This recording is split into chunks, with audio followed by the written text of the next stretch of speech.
Nós estamos hoje iniciando uma nova série de mensagens e reflexões bíblicas a partir do texto de Lucas. Você que faz parte da nossa igreja, da nossa convivência, você está antenado nessa informação de que nós iniciamos nesse mês de abril uma série de estudos a respeito do Evangelho segundo Lucas. Então, o Evangelho de Jesus Cristo narrado pelo médico Lucas. Então, dessa forma, nós queremos falar com os irmãos e acompanhar os irmãos dentro de algumas reflexões bíblicas que nós vamos extrair do texto de Lucas, esse evangelho tão importante. O Lucas da nossa igreja, o Lucas, o nosso seminarista, e eu fizemos uma aula inaugural explanando ou tentando mostrar várias vertentes importantes do texto de Lucas, tá bom? E aí, se você puder, dá uma olhadinha aí, depois o Rafa pode mandar para nós também, o link dessa aula está disponível aqui no nosso canal, tá bom? E aí nós sobrevoamos então o Evangelho de Lucas, e como eu estou fazendo uma pós-graduação que eu ganhei, essa bolsa da igreja, em hermenêutica e interpretação das parábolas, eu decidi então falar aos irmãos e explicar as parábolas do Evangelho segundo Lucas. Então, você vai me acompanhar nesses próximos meses, ouvindo a respeito das parábolas, e certamente você será edificado como eu tenho sido edificado. Se você também nos acompanha há algum tempo, você vai se lembrar que quando nós estudamos o Evangelho segundo Mateus, eu expus todas as parábolas. Eu não me lembro agora de cabeça, mas eu expus todas as parábolas. Demoramos aí um tempo grande, acho que foi 19 ou 20 mensagens, e também nós seguiremos dentro dessa mesma perspectiva. Agora, o meu objetivo, o meu foco é trazer edificação, reflexão ao povo da nossa igreja a partir da leitura das parábolas registradas por Lucas, né? Como nós já vimos, cada evangelista tem o seu público-alvo, tem algumas pessoas em mente, tem enfoques distintos, e Lucas aqui registrou para nós algumas parábolas que outros evangelistas não registraram. Dessa forma, teremos algumas boas novidades aqui nos estudos e vamos nos aprofundar também dentro dessas parábolas. Eu quero então que você abra comigo o texto de Lucas, capítulo 6, eu leio a partir do verso 39. Evangelho segundo Lucas, capítulo 6, a partir do verso 39.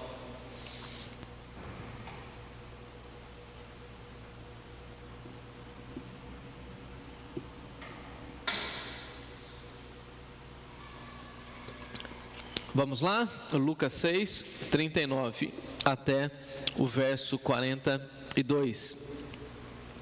Propôs também uma parábola. Pode, porventura, um cego guiar a outro cego? Não cairão ambos no barranco? O discípulo não está acima do seu mestre. Todo aquele, porém, que for bem instruído, será como o seu mestre. Porque vês tu o argueiro no olho do teu irmão, porém não reparas na trave que está no teu próprio? Como poderás dizer a teu irmão: deixa, irmão, que eu tire o argueiro do teu olho, não vendo tu mesmo a trave que está no teu? Hipócrita, tira primeiro a trave do teu olho, e então verás claramente para tirar o argueiro que está no olho do teu irmão. Vamos orar? Senhor nosso Deus e nosso Pai bendito, nossa oração e nossa súplica é que o Senhor fale mais uma vez ao nosso coração. Nós oramos agradecidos, confiados no teu poder e confiados que o teu Espírito vai falar ao nosso coração. Em Jesus nós oramos. Amém. Amém. Em Mateus, nós temos Jesus usando essa expressão: vocês são cegos, guias de cegos, direcionando essa expressão para os fariseus no contexto da tradição dos anciãos. Se você conhece o Evangelho de Mateus, Jesus estava lá sendo questionado pelos fariseus e os escribas, porque os seus discípulos não lavavam as mãos, não lavavam os jarros, os lençóis, e dentro dessa perspectiva, Jesus está questionando eles, falando o seguinte: olha, vocês têm uma tradição dos anciãos, vocês estão completamente focados na tradição, vocês são extremamente religiosos, e por isso essa religiosidade está cegando vocês, vocês são cegos e guias de cegos. Em Mateus também nós temos um capítulo inteiro, lá no capítulo 23, onde Jesus vai falar e vai confrontar duramente os fariseus e os escribas, falando que naquele contexto eles eram extremamente hipócritas. E aí Jesus vai falar no Evangelho de Mateus e vai chamá-los também no Evangelho de Mateus capítulo 23, que eles são guias cegos e tolos. E aí Jesus fala que eles são guias cegos, e ainda vai falar que porque eles são cegos e ficam nessa cegueira, eles são tolos e gostam de viver na tolice. Tudo isso me leva a crer que essa expressão de Jesus era para aqueles que se achavam religiosos, aqueles que se achavam como a gente sempre costuma dizer, bem entre aspas aqui, os santarrões, aqueles que se achavam puros, mas aqueles que estavam cegos pela religiosidade humana. É interessante que a hipocrisia revela a cegueira, e a cegueira não deixa a pessoa ver o quanto ela é hipócrita. Então em Lucas, essa frase, cego guiando cego, está no contexto em que Jesus está falando aos amigos que devem amar os seus inimigos. Então veja, se em Mateus essas expressões guia cegos está relacionada com os fariseus, aqui Jesus está falando noutro contexto, e é claro que Jesus falou essa expressão em diversos contextos, mas aqui nós temos Jesus falando o seguinte: olha, dentro desse contexto que vocês precisam amar os seus inimigos, dentro desse contexto em que vocês precisam entender que vocês não podem sair julgando as pessoas, por exemplo, 6:37, não julgueis e não sereis julgados, não condeneis e não sereis condenados, perdoai e sereis perdoados. Então Jesus está falando aqui de relacionamento. Então Jesus falando de relacionamento, falando do amor ao próximo, do amor ao inimigo, do não julgamento, e aí depois então Jesus vai falar para nós a respeito dessa perspectiva de que aqueles que estavam ouvindo, muitos deles eram cegos que queriam guiar outros cegos. E aqui Jesus vai usar pelo menos 3 metáforas para despertar a curiosidade dos seus discípulos e também dos seus ouvintes. A primeira metáfora, ele vai falar da pessoa cega, ele vai falar do discipulado, e depois ele vai falar da hipocrisia, que a pessoa não consegue visualizar a sua própria condição, mas fica querendo tirar o cisquinho no olho da outra pessoa. Então veja que essas metáforas nos lábios de Jesus têm o objetivo de elevar o padrão e o nível dos seus discípulos e tirá-los então da mediocridade. Então veja, é muito interessante isso, porque às vezes nós, como discípulos de Jesus, mesmo caminhando com o Mestre, gostamos de viver na mediocridade. A mediocridade é religiosidade. A religiosidade vai nos escravizando e vai nos cegando, a tal ponto que a gente não consegue visualizar ou desfrutar de uma espiritualidade que não seja mecânica. Então as pessoas que estavam seguindo Jesus estavam completamente cegas, estavam querendo guiar outras pessoas. Agora, o que Jesus está questionando é o seguinte: como que pode um cego guiar outro cego? Se você tem problema de visão, como você vai guiar uma outra pessoa? Como você vai conduzir uma outra pessoa? Não tem como. Como que você quer cuidar dos defeitos, das falhas da outra pessoa, e se você não olha para dentro do seu coração? Como você quer ser um mestre, como você quer ensinar, se você não para aprender? Então veja que Jesus aqui está elevando o nível dos seus discípulos, tirando os seus discípulos dessa condição da mediocridade. Então nós somos chamados por Jesus a viver acima da média. A viver acima da média. E isso não coloca a gente numa posição de status, de vaidade, de arrogância, de presunção, nada disso. O que Jesus está falando é o seguinte: vocês precisam sair dessa zona de conforto e pensar fora da caixinha da religião. Porque a religião engessa, a religião cega o nosso entendimento. E o Evangelho não é um escopo religioso. Porque a religião é o homem tentando buscar a Deus, enquanto o Evangelho do Senhor Jesus é Deus buscando o ser humano. É completamente diferente. Na religião cabe regras, comportamentos, tudo isso. No Evangelho do Senhor Jesus, a liberdade. Então Jesus, naquele contexto histórico, está lidando com fariseus, com escribas, líderes religiosos, mas nessa religiosidade eles estão vivendo uma espiritualidade mecânica, eles estão cegos, e sendo cegos eles estão querendo guiar outras pessoas. E é isso então que Jesus vai mostrar para nós dentro desse texto, usando essas 3 metáforas, como eu acabei de dizer. E dentro dessa proposta de Jesus, nós caminharemos aqui nesse texto. Eu quero pelo menos mostrar 3 pontos. Eu fiz, pelo menos olhando o texto, 3 divisões que o texto mesmo nos aponta, tá bom? Então, em primeiro lugar, Jesus nos alerta sobre o grande perigo de ouvirmos falsos ensinos de coisas ou das coisas espirituais. Jesus pergunta: como que pode um cego guiar outro cego? Sabemos que uma pessoa cega precisa da ajuda de uma outra pessoa que enxerga bem para se locomover. Agora, na época de Jesus, as enfermidades nos olhos eram incuráveis. Não tinha os colírios, não tinha as ferramentas, não havia aí, como nós temos aqui em nossa cidade, graças ao bom Deus, o Hospital do Bosque, que cuida da visão, que cuida dessa questão dos olhos. Então, algumas dessas dificuldades eram quase que incuráveis. E as pessoas que tinham baixa visão, as pessoas que, infelizmente, naquela época sofriam com a cegueira, precisavam de mais atenção, precisavam de uma outra pessoa que a guiasse. Vale lembrar, e é claro que para nós isso é bem óbvio, inclusive, hoje nós temos alguns avanços, inclusive sociais, políticas públicas, temos aí cuidados com pessoas que têm dificuldade na visão, mas naquele tempo não era assim. Ou você acha, por exemplo, que naquele tempo haveria o pergaminho em braille? Não tinha. Será que naquela época as pessoas tinham aquela, como que chama? Aquela, não, espécie de uma muleta, tipo uma varetinha que a pessoa vai se guiando. Naquela época não tinha cão-guia.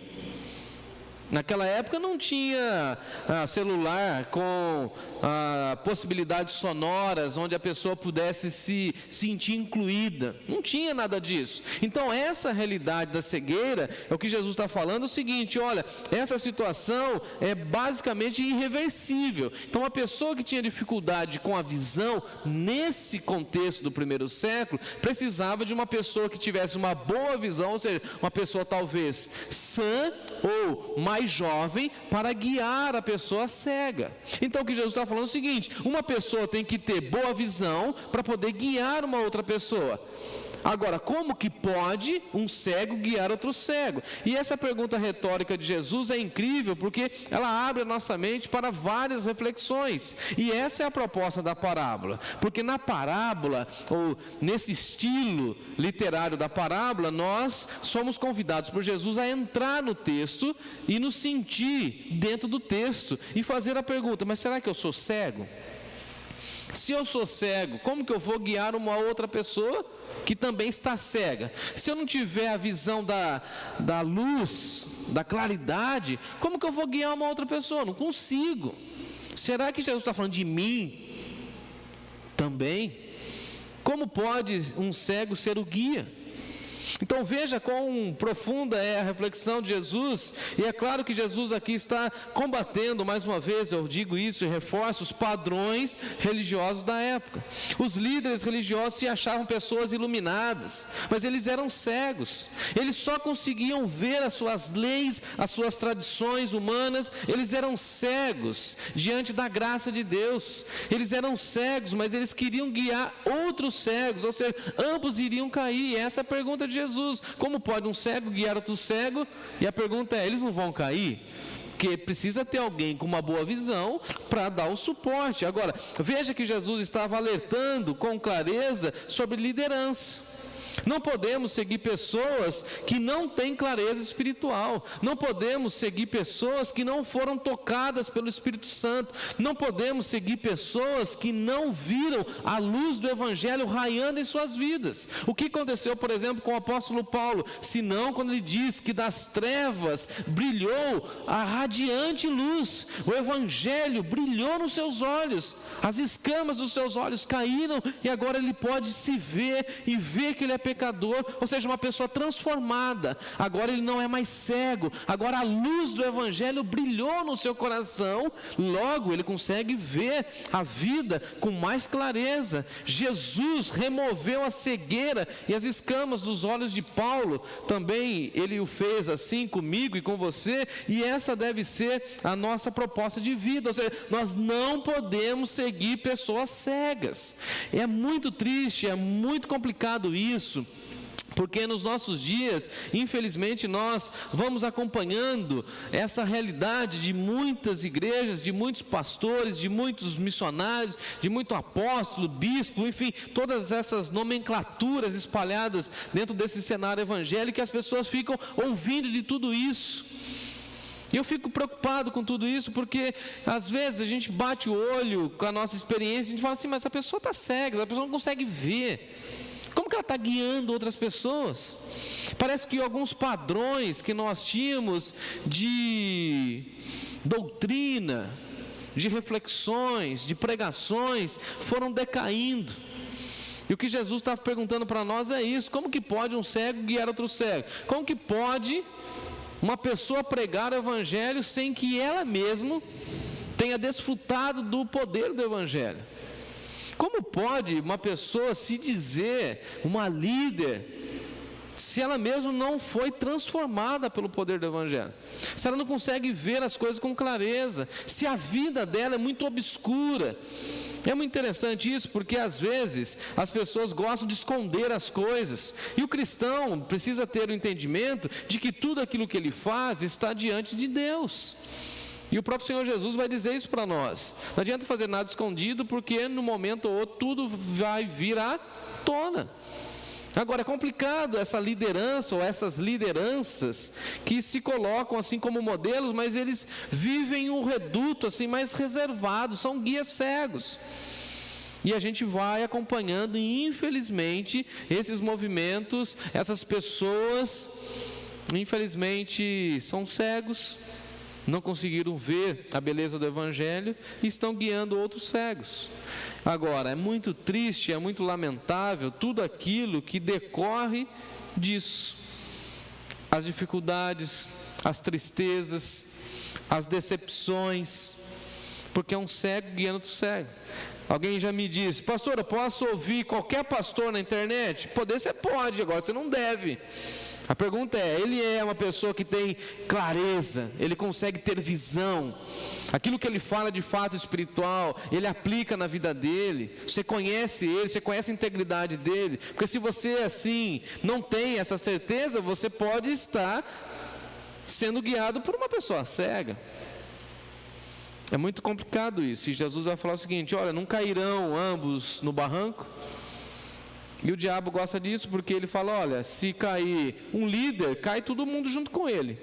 E se eu cegar a liderança da igreja, quem está seguindo a liderança da igreja também está cego. Então tem um monte de gente cega. Agora, quando a gente fala o seguinte: olha, o cenário evangélico no Brasil, o Brasil está crescendo, hoje nós somos uma grande população evangélica, e daí? A minha pergunta, segundo Jesus, olhando para esse cenário, será que a nossa bancada evangélica em vários cenários não é um monte de cego guiando outro monte de cego?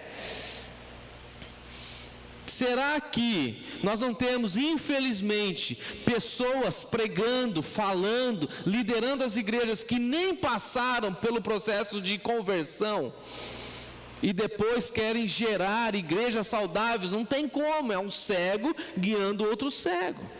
É uma pessoa que ainda não teve clareza das coisas espirituais, não nasceu de novo. Que é a conversa de Jesus com Nicodemos. Ô Nicodemos, tem que nascer de novo. Não adianta falar bem, não adianta ter oratória, não adianta ter PhD em teologia, isso não importa. O que importa é você ser uma pessoa com a mente iluminada pelo Espírito, porque o seu coração já foi iluminado pelo Espírito. Aí você tem visão, e quando você encontra a visão do reino de Deus, aí você pode ensinar outras pessoas, porque agora você não é mais cego, agora você vê pela lente ou pela ótica do reino de Deus. Em segundo lugar, Jesus vai nos alertar que nós reproduzimos aquilo que nós aprendemos. Veja comigo aí o versículo 40. O discípulo não está acima do seu mestre. Todo aquele, porém, que for bem instruído será como seu mestre. Jesus fala que se alguém ouve uma falsa doutrina de um professor, de um pregador, de um pastor, logo ele vai reproduzir isso. E isso não vai gerar nele sabedoria, uma vida correta, porque ele está contaminado pelo ensino errado. Ensinos errados e carnais geram visões incorretas do reino de Deus e visões equivocadas sobre a fé. Quantas e quantas pessoas que não sabem lidar com os problemas da vida porque foram guiados por pessoas cegas. É incalculável, irmãos e irmãs, os males e as dificuldades que as pessoas passam por conta de falsos ensinos, por conta de falsos obreiros que pregaram coisas que Deus nunca disse. Há muitas confusões nas mentes das pessoas que passaram pelos arraiais evangélicos por conta dos falsos ensinos, por conta dos ventos de doutrinas, por conta das doutrinas heréticas, e as pessoas não sabem mais o que fazer, para onde ir. E quando encontram, por exemplo, uma igreja sadia, bíblica, cristocêntrica, eles ficam encantados, porque eles ouviram tantas profetadas, ouviram tanta sermão de autoajuda, ouviram tanta coisa que não tem nada a ver com o evangelho, e eles pensam que aquilo lá é verdade. Ouviram sobre maldição, e a pessoa fica com medo. Não sei se porque eu labuto nessa área de aconselhamento, quantas pessoas que têm visões ainda bem distorcidas em relação às coisas do reino de Deus, pensa que Deus está querendo punir, castigar todo o tempo, que tem maldição hereditária, que se ela não der o dízimo, Deus vai mandar uma enfermidade incurável. Ela está ainda sonhando com alguma coisa que alguém disse para ela num culto de revelação, e aquilo lá não foi de Deus, e ela ainda acredita naquilo. Eu gosto da frase de Calvino, quando Calvino fala o seguinte: quem não estuda a Bíblia confunde heresia com voz de Deus. E no nosso país isso é muito sério, muito sério. E Jesus aqui ele é muito claro ao dizer que uma pessoa que ensina sobre as coisas espirituais deve ser espiritual. E a pessoa que fala e aponta para o céu deve ter certeza da eternidade, certeza daquilo que está ensinando. Ele não pode, não poderia conduzir pessoas a uma verdade que ele mesmo não crê e não vive. É muito fácil a gente ver pregadores falando sobre dinheiro, e a pergunta é: será que ele é fiel como ele exige da sua congregação? E Jesus aqui estava falando a um público que só tinha os rabinos e mestres como a referência. Naquele tempo e naquele contexto não havia bibliotecas, não havia livros como nós temos hoje. E dessa forma a instrução era por meio do rabino. Os rabinos eram a única fonte de informação. Então veja, um discípulo nunca poderia alegar que estava acima do seu mestre, pois isso era visto como arrogância, uma presunção, uma vaidade pessoal. O único alvo de um discípulo é ser como seu mestre. E assim, essa disposição ao aprendizado, o mestre pode instruir o seu discípulo. Sabe o que eu vejo aqui, que eu aprendo aqui com Jesus? É que nós precisamos entender que nós precisamos aprender. E aí Jesus fala o seguinte: um cego não pode guiar outro cego, e um arrogante não pode ensinar um outro arrogante. Se você não entendeu que no reino de Deus você precisa primeiro aprender para depois ensinar, você está errado, ou você está fora do prumo. Aí é aquela velha história que eu sempre falo, né? A pandemia trouxe muitas realidades para nós, e uma delas foi que apareceu muita gente. Agora apareceu muita gente com muitas outras visões, e visões inclusive completamente distorcidas. Uma pessoa, por exemplo: pastor, eu sou obreira, tal, não sei o quê, semana que vem eu posso pregar? Não te conheço, não sei de onde você veio, não pode pregar. Mas eu não pode. Você não vai dar oportunidade? Não, eu dou oportunidade. Eu dou oportunidade depois que eu conheço. Aí a pessoa achou que era arrogância, mas na realidade era uma preservação do rebanho. Porque ela nem chegou, ela já quer o lugar de destaque do ensino. Eu falei: calma aí, tem muitas cadeiras à vontade para você sentar. Pode ficar sentado, pode aprender. Depois que aprender, pode ensinar. E Jesus vai falar dessa relação. Olha, o discípulo não está acima do mestre. A pessoa nem chegou, já quer. Não, você é discípulo, aprenda primeiro. E Jesus vai realinhando isso. Para você ser uma pessoa com uma boa visão, porque o contexto aqui é da cegueira, você precisa aprender. E você precisa entender o seu lugar.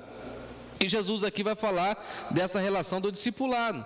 O discípulo não está acima do seu mestre. E para sermos bem instruídos, nós precisamos de humildade de espírito, ao passo em que nós precisamos reconhecer as pessoas que Deus coloca na nossa vida para nos ensinar. O primeiro passo da caminhada cristã é a humildade.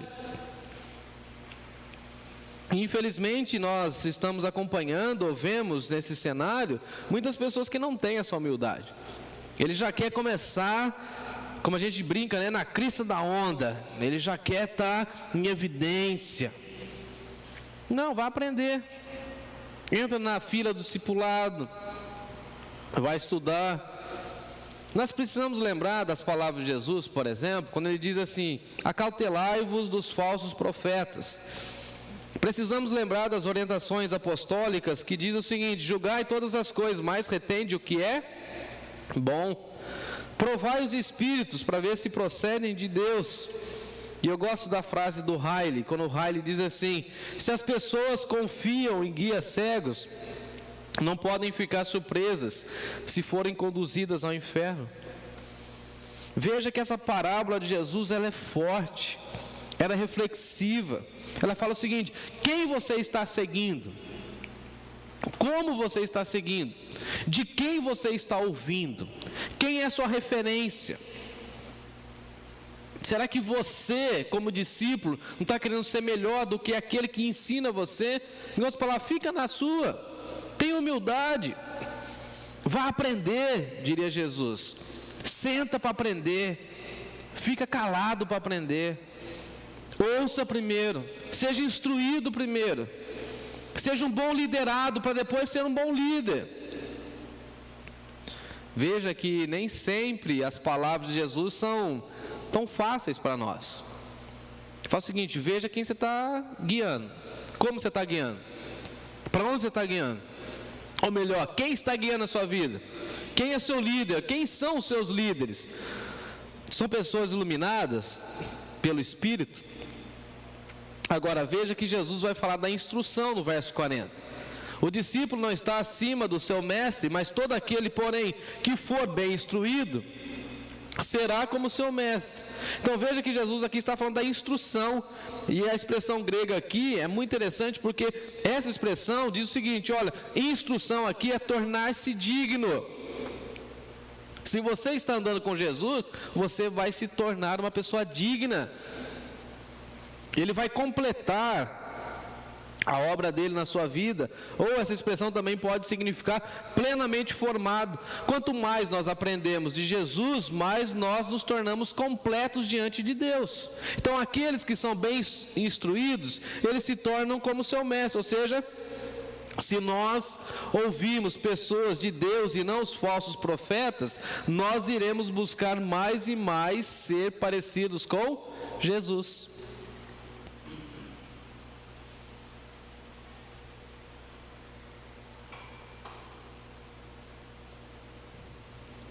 Pergunto, será que nós somos bem instruídos?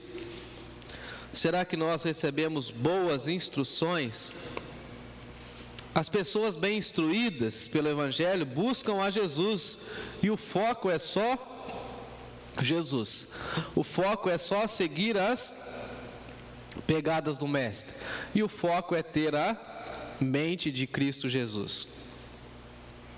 Interessante isso. Terceiro e último lugar, caminhando para o final, Jesus vai nos alertar a buscar uma pureza pessoal. Jesus aqui vai usar essa metáfora da trave do argueiro, ou seja, do cisco. E esse tema da trave do argueiro era comum nos lábios dos rabinos. Eles usavam isso de uma maneira muito comum, e Jesus aqui vai falar dessa espécie de uma paródia. Vou pegar aquilo que está acontecendo e vou fazer uma paródia. E Jesus dá uma repaginada cheia de humor. Ele vem com um tema muito sério, e agora Jesus vai falar a respeito desse tema, mas cheio de humor. E é claro que nós estamos acostumados com Jesus de uma maneira mais solene, e Jesus aqui dá um tom mais irônico na sua fala. E ao fazer isso, esse tom de humor nos leva para uma outra grande reflexão. Jesus nos adverte a olharmos para dentro de nós e não para a vida dos outros. Eu acho incrível que Jesus nos ensina a analisar a nossa própria vida e não ficarmos procurando as falhas alheias. Agora, isso não é egoísmo, não é egoísmo da nossa parte, mas é uma honestidade espiritual. O conselho de Jesus é o seguinte: olhe para você, toma conta da tua vida, corrija seus erros e falhas, ajuste a sua vida, e depois você olha para o outro. Em outras palavras, Jesus está falando o seguinte para nós: pare de se comparar com outras pessoas. Gosto da frase de John Owen, quando ele diz o seguinte: tenha cuidado para não medir a sua santidade pelos pecados de outras pessoas. Pare de ficar julgando e analisando, ou melhor, se comparando, medindo a sua santidade pelos erros dos outros. E essa ideia de comparação com os outros é terrível para nós. E quantas vezes nós ficamos nos comparando uns com os outros, enquanto o nosso padrão de referência é Jesus. Naquela conhecida parábola, por exemplo, do filho pródigo, nós temos o irmão mais velho se comparando com o mais novo. Há tanto tempo, ó pai, eu estou contigo, nunca me deste isso, nunca fizeste isso, mas esse teu filho, esse aí que estava lá com as meretrizes, esse aí que gastou todas as nossas riquezas, esse aí, diante desse aí eu sou melhor que ele. E aí o pai fala o seguinte: mas o padrão não é o outro, o padrão é o pai. E nesse texto é o seguinte: o padrão para nós é Jesus. Porque assim, se eu ficar olhando para a vida de outra pessoa, eu posso até falar assim: olha, diante da vida dessa pessoa, eu sou um pouquinho melhor que essa pessoa, verdade. Agora, quando eu me comparo com Jesus, aí fica difícil. Aí eu vejo quão eu sou falho. Eu gosto da expressão de Paulo, quando Paulo vai falar aos Romanos, ele fala o seguinte: pois aqueles que Deus de antemão conheceu, Ele também predestinou para serem conformes à imagem do seu Filho. Nós fomos criados para sermos a imagem de Jesus, então o nosso padrão é ser igual a Jesus. E por isso nós temos que parar de se preocupar com aquilo que está na vida do outro. Spurgeon vai dizer o seguinte: toda vez que eu penso no cristão que eu deveria ser, eu sinto vergonha deste que eu sou. Toda vez que eu penso assim, qual é a imagem de mim mesmo, qual é o cristão que eu deveria ser, o que Deus planejou para a minha vida, e olho para aquilo que eu sou, tenho vergonha. Você deveria se sentir envergonhado ou envergonhada. Essa é a realidade. Mas quando a gente fica olhando para o outro, ou se comparando com o outro, a gente fala assim: mas eu sou melhor que aquele, eu não tenho esse problema, não tenho aquele problema.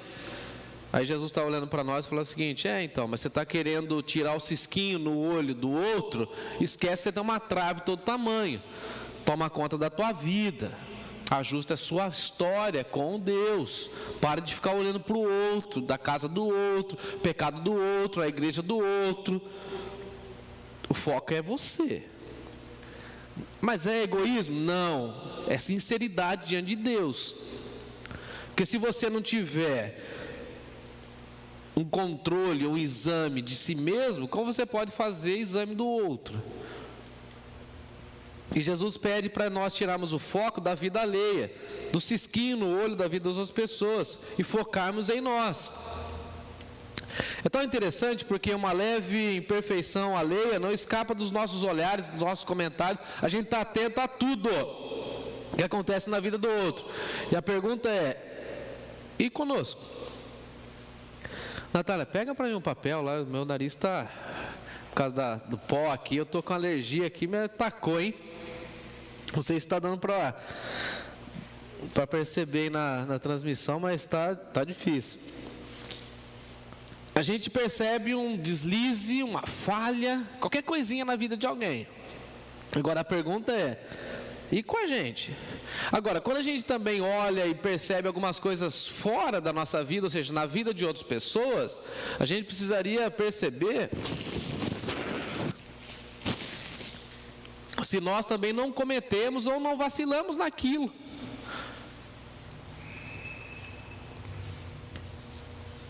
Vigiamos os erros alheios, ficamos monitorando a vida da outra pessoa, esquecemos de fazer o autoexame quando vamos celebrar a ceia do Senhor, por exemplo. Examine-se, pois o homem para de olhar no cisquinho do olho do irmão, da irmã. Toma conta da tua vida, criatura. Precisa se converter, se arrepender. Para de olhar para o outro, do pecado do outro. Deixa que Deus trate ele. Agora, isso não mostra ou não quer mostrar para nós que nós não precisamos e nem podemos ajudar o irmão. Não é isso.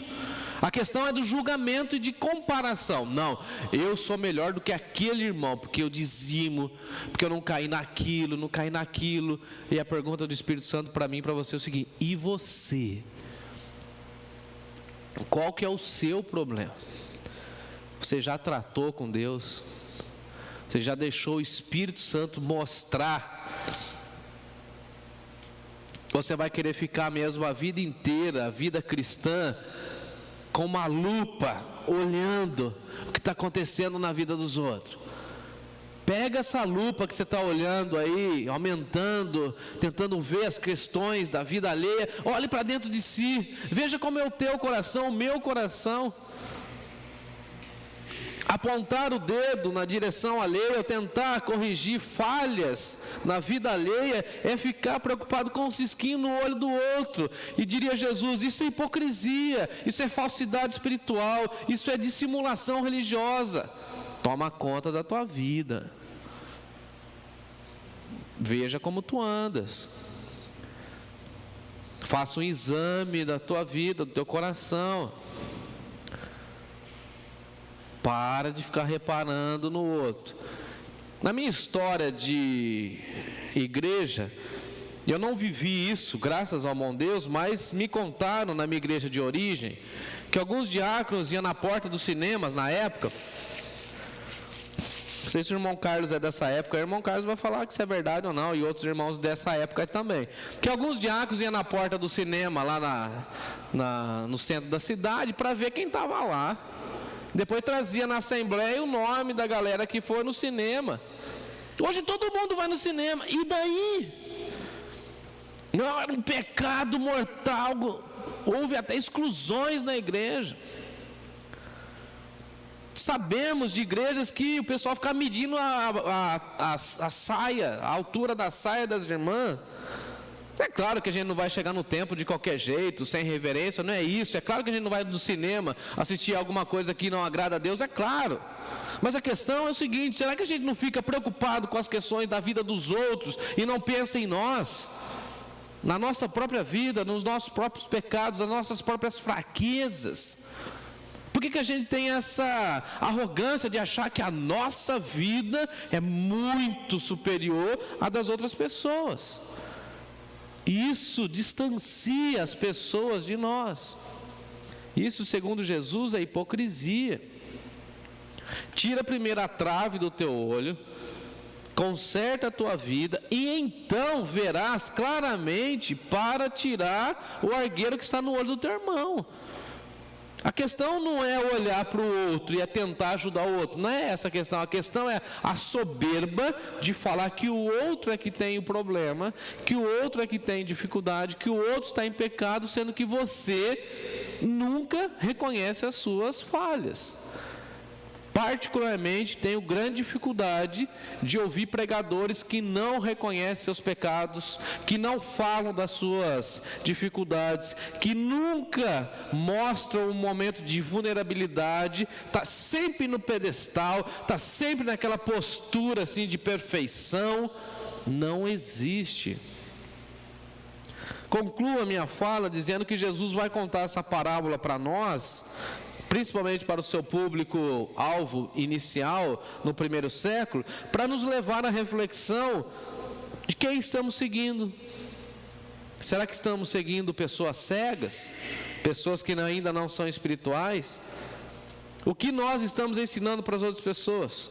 Como nós estamos ensinando para as outras pessoas? Quais são os nossos referenciais? Temos a humildade de aprender para depois nos colocarmos na postura de mestre? E isso envolve humildade.